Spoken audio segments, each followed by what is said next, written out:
fuel, give me fire, give me that which I desire. Fuel, the podcast for fixing underperformance and evolving leadership within the automotive industry. Fuel is bringing you the latest in proven strategies and techniques that can take your service department to the next level. Welcome back to the Fuel Podcast. I'm at the NADA in Las Vegas live, and I'm with Kevan Jurgens. He's the VP of Fixed Ops over the Reeves Auto Group. Kev, how you doing, bud? Hey, I'm doing well. What do you think about the NADA show so far? You know, it's been fun. A lot of excitement, a lot of energy. You know, good meals. It's fun coming here because it is such a small industry. So to reconnect with, people from previous lives, previous positions and jobs, it's fun. Absolutely. So one of the things I know that's kind of big, you're on the advisory council with Dynatron. Yes. And we have something new coming out that you're a part of and you're kind of working with as well, and they call it the FOVPG, the Fixed Ops Virtual Performance. So what is that to you? Like if somebody asks, hey, what does that mean? It's a lot of interesting letters, but kind of what does that mean? Kind of what's your perception of that, or how would you explain it? Yeah, I would explain it. It's a group of everybody in the 20 group, in this group, all high-performing operators, bright people, those people that the dealers are electing to participate in the 20 group are high performers, a lot of young, energetic guys with, good new ideas, trying to grow their careers. So it's fun to be in an environment where, everybody is trying to win and trying to do better. And I think that just overall, the Dynatron has done a nice job of getting high-performing groups, and those high-performing groups are bringing their most talented young professionals to contribute ideas, to take ideas away. But it's exciting because there are a lot of ideas shared and a lot of questions asked. Vulnerable, that's something that I ask of my fixed directors, fixed managers, parts managers that are participating. Be vulnerable, ask questions. So when I think about the fixed operations group that has been put together, I'd say it's a group of people that are all aspiring to do good things, in the industry, in their departments, contribute, take things away. So that's kind of my high level of what's going on. Let's come together, like the Beatles song, "Come Together." Yeah. I mean, but everybody's got a 20 group, right? You can run around and there's 20 groups here and there's 20 groups there. There's 20 groups for owners and GMs and then service managers, FODs and stuff like that. What would you say is the biggest difference of what you're trying to do with Dynatron in this FOVPG? Yeah, I mean, I knew that I was going to come here and talk to you, and so I did solicit some feedback from our service managers and parts managers that participate. And one of the things that I think is special about this group, a lot of the 20 groups, you're looking at lines of a financial statement, you're looking at, macro revenue, gross, and to the benefit of this group is going one layer deeper and looking at what are the drivers of gross. What are, you either increase traffic, you sell more, or you increase your prices. And what the information that we review, the composite information, it allows you to go deeper than just that line on a financial statement and the drivers. For instance, your flat rate hours per MPI done. That's something as a group that we really focus on. And, we do a good job. The Reeves Auto Group does a good job of taking care of their customers, of presenting MPIs, and we call it the Reeves way of doing business. And it's fun because we do have high performers, but for them to be able to see other operations and see, hey, I'm not the best in class in these areas, I say humble, but it lets them know, hey, there are other ways to do business and to drive hours per RO, hours sold after MPI, menu sales. There are other ways to do business where we can gain incrementally. So the data that we really look at in this 20 group is, one more layer of the onion pulled back and looking more specifically at the transactions and I think it's good to look, especially for operators in a dealership, to be looking at the data and information at that level. That's where the differences are made. You know, a 10th here, a 100th here, you know, it's those little tweaks that end up being tens of thousands, hundreds of thousands of dollars. Yeah, it's impressive with the data, being able to say another $3 would do what? And they're like, another $3 could be another $1,500 a month. Yes. And so those micro adjustments and being able to understand those. And I would say also, I mean, from my understanding as far as how we getting people involved and in this 20 group, how is the interaction between not just parts and service, but I would say fixed ops side and your general managers? How is that going? How is that relationship being built in these 20 groups? It's been healthy, and it's fun because it is different. We haven't had any other event where the general manager is partnering that tight with our fixed ops department managers. So it's cool for them to come together and, you know, for, you know, 8 hours, 6 hours, you know, every other month to come together and really look at the business that granularly. So I think, one, it's really beneficial for the general manager because, as you know, most of our general managers come up through the variable side. Yeah. So this is really enlightening for them, and it's allowing them to peek behind the curtain as, you know, hey, how are we really making money? And so I think it's educational for the general managers just as much as it is for the department managers. Yeah, I mean, I think it's a huge culture change for your stores. Now you have more of a unified front where a general manager's not scared to go and stand on the lane for 15 minutes to kind of get a better understanding of what's going on. And the service director or the service manager's like, why are you here?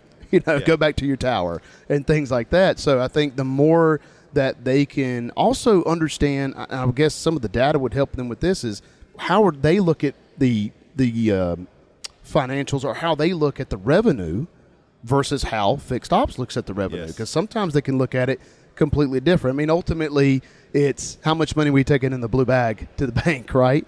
But that's not just the part of it, especially when we look at percentages and understanding changes in effective labor rate, labor gross profit, and then overall volume. So, I mean, do you feel like this is moving in a direction just keep evolving?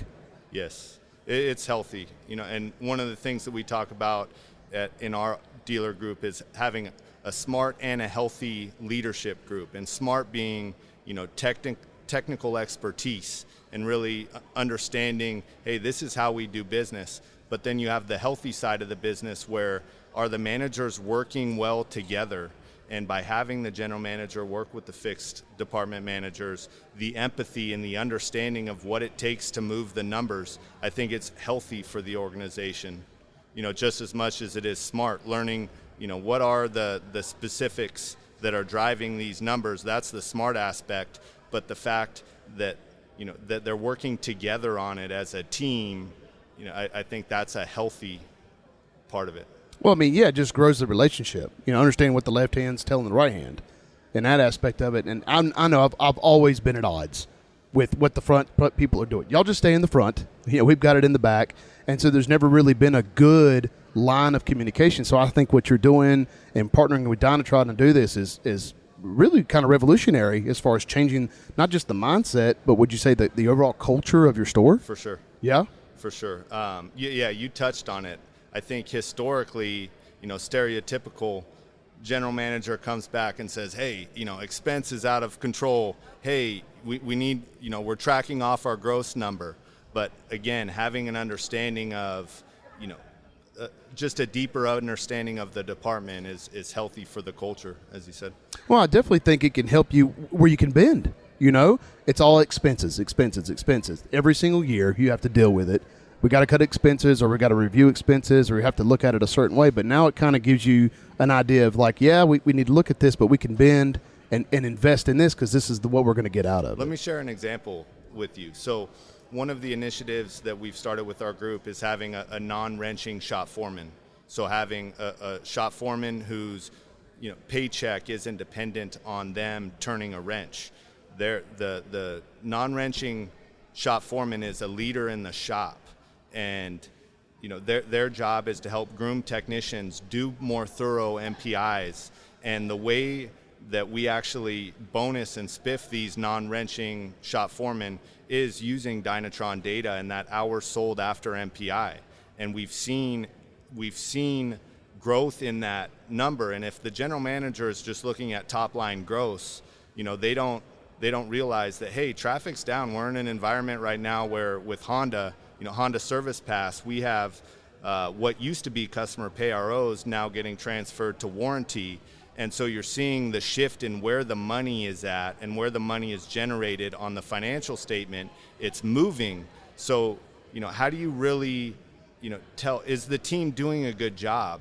And I share that example of the shop foreman because their leadership and them guiding express technicians in doing a thorough walk around and training them on how to do an MPI, we're seeing the benefits of that behavior in the hours sold after MPI. And that's just an example of, how we use Dynatron and, the general manager's perspective of the shop, because a lot of times the first reaction of the general manager is, hey, I don't want to have a non-productive That's right. shop form. Here we have, the baddest, most technically sound technician in the shop, and you're saying that technician isn't going to turn the wrench. But when you look at the impact that he has over the 20 technicians in the shop and the productivity that's enhanced and the ability for the service consultants to sell service because we're doing a more thorough multi-point inspection and we're taking media and touching on things, we're justifying that role and that expense. Yeah, I think that's a great point. Like, this may be your top guy as far as turning wrenches or diagnosing, but how do we clone him, right? And giving him the ability to mentor, to walk around, to touch people. We're trying to clone that guy, not just wear him out and make that be our top earner or try to fish the market for another one of him. We had another podcast where one of our other coaches, Daryl Greer, he said, as a manager, I was always hoping that perfect technician would walk in and have everything that I need. Good luck. That's right. Good luck. And so I think you definitely have an opportunity that you've kind of developed is now the culture of growing your technicians is I'm trying to clone this guy in other technicians with what you're building here. And that gives the general manager the ability to take a step back and say, okay, I understand why this process is happening and what the ultimate result's going to be.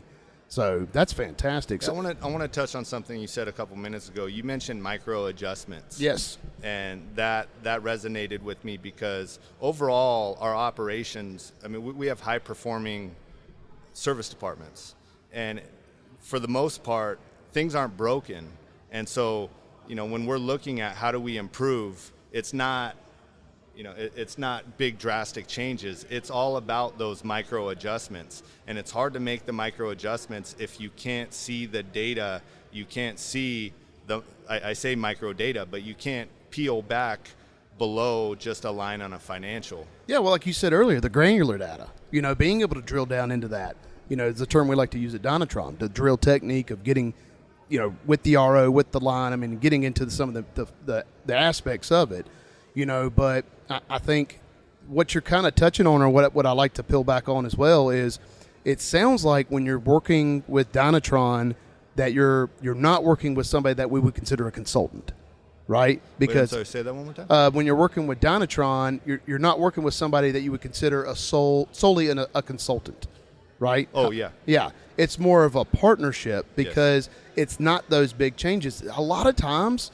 when people, especially like if a GM signs up a store and he just tells the service manager, hey, here we go, you're going to roll with it. It's not these big changes and me coming in and pulling back the veil and saying, this is what you're bad at. It's more of, like you said, it's a partnership of kind of rolling with that. So do you feel like working with Dynatron in that aspect is more of a partnership or more on the consulting side? Well, I'll give you another example. We talked a little bit earlier about the drivers of revenue. Either you increase traffic, you sell more, or you charge more. And the easy button in the business is to increase your labor rates. Hey, I want to drive more revenue, more gross, let's increase our labor rates. But I work with John Colleen, and anytime that I get a request, hey, I want to increase our prices, we're looking back on the information, the 13-month composite, where we can see the trend in our labor rates, and we can see what the median average is for that make. Because Honda is different than Toyota, that's different than Ford, that's different than Subaru, and so we want to understand, okay, what's happening with all of our Honda stores? What's their competitive, their labor rate on their oil changes or their maintenance services or their repairs? And we can see if we're in line or we're out of whack. And most of our operations are in California, so we tend to skew a little bit higher. But I'm reluctant to increase our labor grids, because that's where we can turn customers off, and just making sure that we're competitive in the marketplace there. And where is the opportunity? Is it selling more? Is it driving more traffic? Other than just, hey, let's increase our labor rates. Yeah, I mean, it's one of those things where it's always a balance, because you could have a really good effective labor rate increase, but what happens if your labor gross profit's going down when your labor GP goes up? Well, what's going on with your shop? Who are you giving the work to? Are you giving out raises? Did you add on another guy? So some of these aspects, is this some of the stuff that you get into in that 20 group as well? Like, do you get granular with that more too as well? Yes. Yeah. Yes. But I where I think the partnership with Dynatron, we work closely with John Colleen, and our strategy as a group, we're a volume. We talk about our strategic anchors. The Norm Reeves Group, we want to be the number one in volume, and that doesn't mean that a small store. We may have a smaller store in Rockwall, Texas, and you say, hey, what's number one in volume mean there? Well, it's not going to be the same volume as our store in Cerritos. Right. Yeah. But what.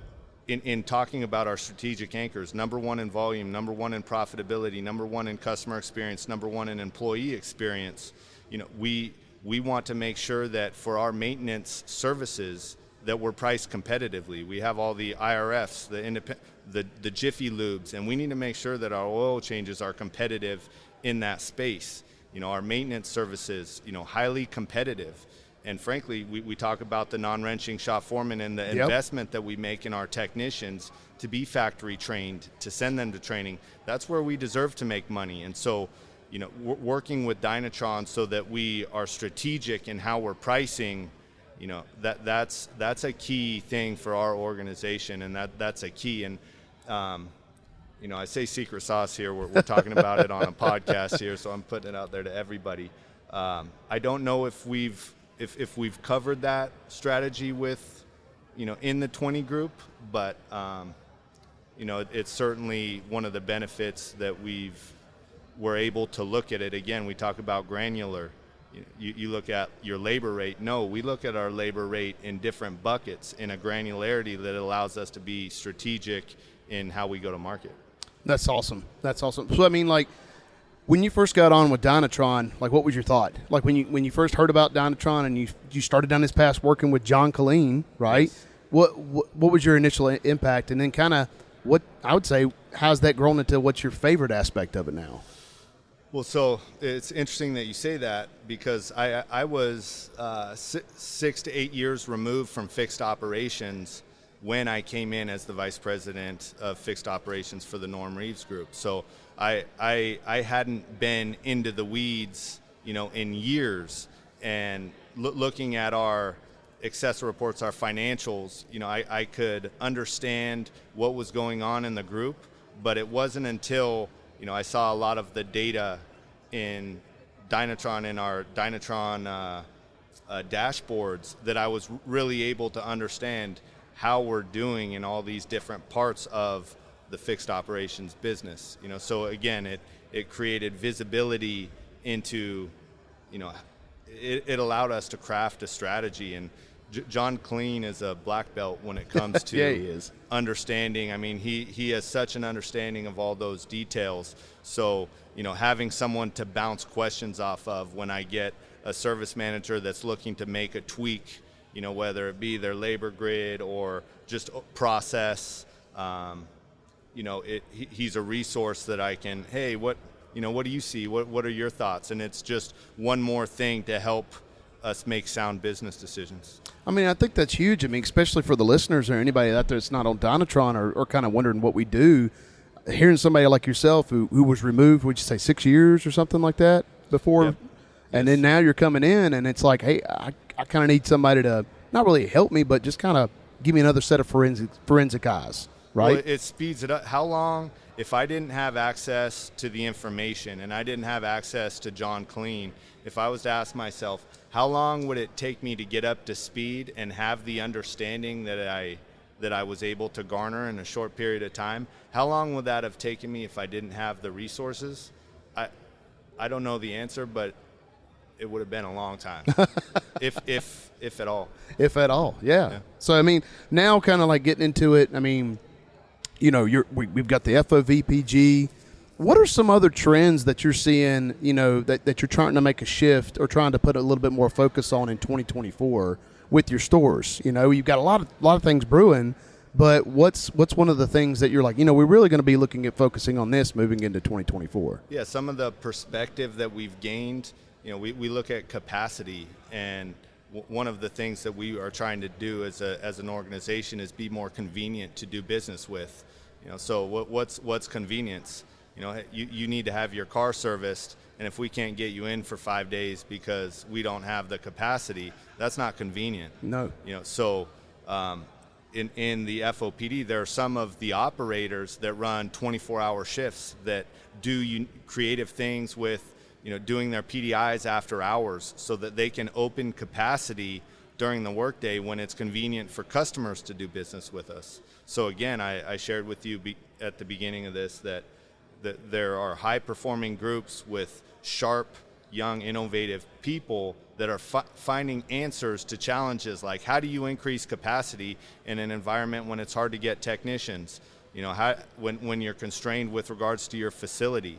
A lot of the operators in these 20 groups are in other, you know, Chicago and other areas where, you know, land, it's tough to have a 60-bay shop. Okay, how do we do more out of a 15-bay, 15-lift shop, you know, with parking constraints? Well, it's those creative things, doing recon after hours, and what that enables is that my team sees, oh, here are other people that have found answers, and it gets them open-minded into what are other ways that we can do business to increase capacity and be more convenient. That's awesome. That's awesome. I mean, yeah, one of my mottos has always been, there's always got to be a better way. Like, even if that way is the best way for now, there always has to be a better way to look at it, look outside the box. And so I like how you put together earlier high performers, like A players and high performers, and humble at the same time. I haven't had any luck yet finding any high-level players that are humble at the same time. Is that your experience? Yeah, you have to be. I mean, you know, we do outperform the average stores in our particular OEMs. But like you said, the business is evolving, the business is changing. You know, here we have EV, you know, coming to market, and you know, how do we make money and keep revenue being generated, you know, when the products that we're servicing don't have the same, you know, repair opportunity or maintenance opportunity that, you know, the ICE engines do. So we need to be humble and open-minded. We can't continue to do business 2 years from now the way we did business in 2019, or else we won't be successful. How do we retain the tire business and being able to look at those details so that we make tweaks, whether it be bring in drive over alignment machines, you know, at all of our stores, so that we're doing that for every customer so we can retain the EV business. That's just an example of, you know, where you need to be nimble, and you can. We have great leaders in the Norm Reeves Auto Group, but I think in order to be successful, not just today, but in the future, you have to be humble. Yeah, that's outstanding. Yeah, because it's so much more easier to see that opportunity when you can be open-minded. You know, yeah, I know you've been in the business for X amount of years, and yeah, I know that you've done it this way and you've been successful, but there's always got to be a better way. So even if it's not right now, you've got to be open to be able to evolve, like you said.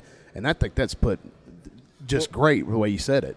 And we hire, so one of our focuses as a group, as we're touching on this idea of being a high performer, but while also being humble, you know, we hire for culture fit. just as much as we do technical ability and past performance. So we talked earlier about having a smart organization and a healthy organization. Yeah. Sometimes we may hire or promote someone that doesn't have the same, extensive work history as someone else. But when we look at their culture fit, are they humble? You look at our core values, a servant's attitude, someone that they're not too big to pick up trash or to step in and help clean something up. So one of our core values is servant's attitude. Having fun on the job is one of our core values. Integrity, teamwork. So we don't just hire for technical expertise, we hire for culture fit.